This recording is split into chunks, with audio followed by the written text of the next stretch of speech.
I'm Jack Hogan, and I'm at the New England Food Allergy and Treatment Center going to talk to Dr. Mendelson. I'm about to go ask him about why he thinks there has been an increase in peanut allergies over the past 20 years. In Australia, around 15, 20 years ago, they suggested that if you don't give peanuts to kids, they might not have a reaction. That's probably what caused the problem.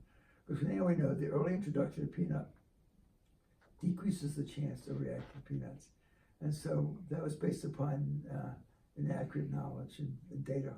So one of the theories is, and we don't know for sure, is that the delay in introducing peanuts to people, we should have done it like 3 or 4 months like it's recommended now.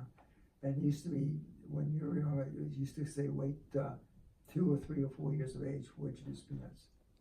So some people think because when you introduce it early, you make the immune system so it's less responsive to the protein. Mm-hmm. Well, is that the same for like milk and the allergies? We don't understand milk and egg. Yeah. I don't know. So. You know. Let me just put it this way to you: there are a bunch of theories. Theories are cheap. It's proven that counts. So maybe I'm upset with you because instead of going to business school, you went to medical school. You could work on a cure for this. But you messed me up, and now you want to go to business school. But you know, I'm convinced with all the bright people who went to medicine and all the research we're doing now, it has something to do with genetics. Genetics and maybe the environment, I don't know why. But it's a great question. But the honest answer is people give you all these, nobody knows. All right, thank you. The best time to start oral immunotherapy is young, under 4 and 5 years of age. The reason is that the longer you wait, the more chance that your IgE, your allergic antibody, goes up. The other is called the anxiety question. The longer you have it, the more anxious you are. So the little kids, they don't have the worries. When you get to be teenagers, you read too much. And you hear, to me, it's nonsense. My worst enemy is the internet. There's so much crap on the internet, I can't tell you. Yeah, it is. It's based upon no data. Now, at the present time, the best treatment is oral immunotherapy. And I'll talk to you more about that in a second. There is something called a patch, and what they do is they put the peanut on a patch and put it on your back. The studies have shown that to be less side effects than oral immunotherapy, but it's not as effective. And I think the FDA just took it off the market for some reason. They're going to put it back on. I forgot the exact reason why. It's not for safety purposes. Also it's not as effective. Just wouldn't like work well enough. It doesn't work as well so far. And younger kids it works a little bit better, but older kids over 6 and 7 it doesn't work as well. Mm-hmm. There are other treatments out there too.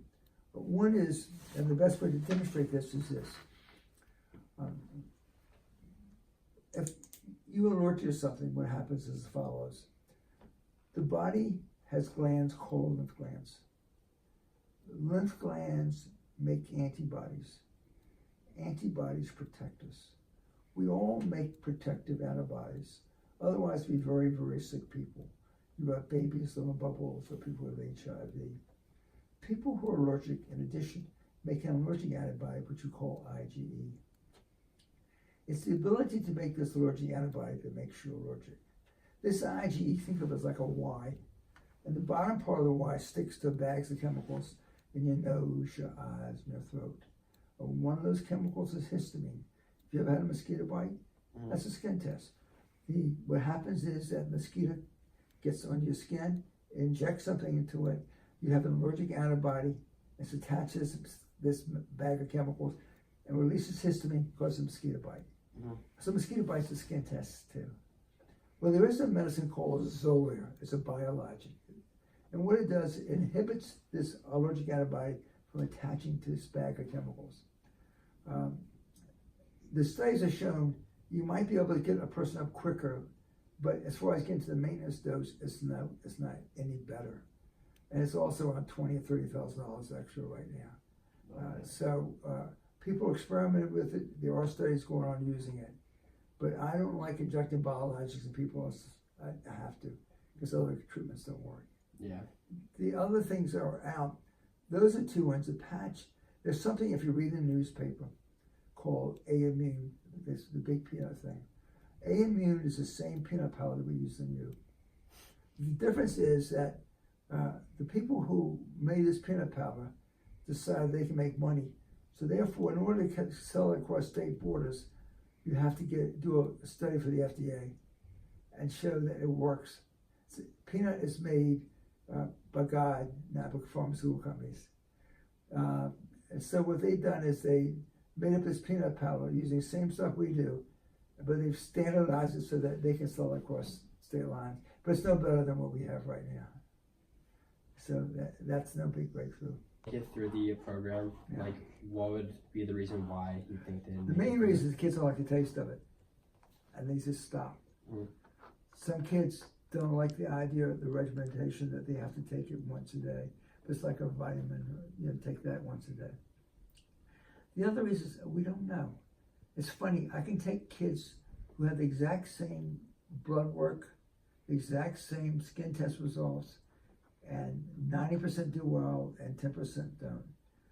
I don't know. I am part of a research committee, and we're looking at markers. There's a marker in the blood that help us detect why some work and some don't work. But that's a good question. But I have to say that 90% I'll take.